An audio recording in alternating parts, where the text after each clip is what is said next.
Virar Churchgate local ट्रेनमध्ये झालेल्या तरुणाच्या मृत्यूनंतर त्याच्या घरातील कुटुंबियांचा आधार खचलेला आहे. मयंक आणि आरोपींमध्ये क्षुल्लक वाद झाला होता. या वादाचं रूपांतर हत्येत होणं कुणालाही अपेक्षित नव्हतं. ट्रेनमध्ये अशा पद्धतीनं हत्या चुकीचं आहे. या प्रकरणातील आरोपीला कठोरात कठोर कारवाई व्हावी अशी मागणी होती. घटनेची माहिती मिळताच मृत तरुणाच्या आईनं टाहो पोटला.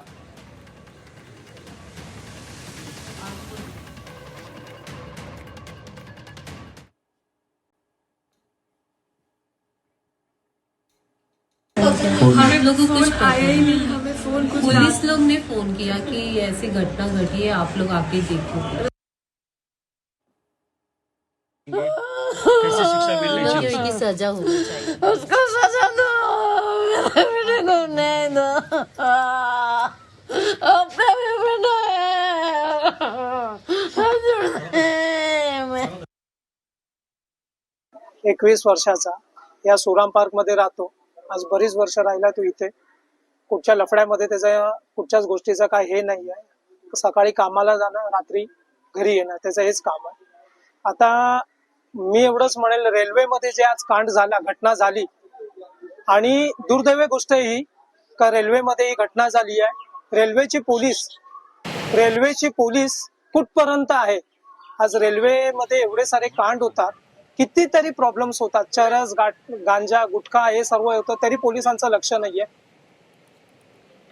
या आरोपीला कसं पकडण्यात आलं बघूया. आधी आरोपी रोशन सुवर्णाच्या पालकांना ताब्यात घेतलं. त्यानंतर पोलिसांनी रोशनला सरेंडर होण्यास सांगितलं.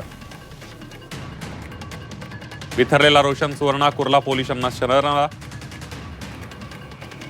रोशन वडिलांसह अंधेरीत लेबलिंगचं काम करतो.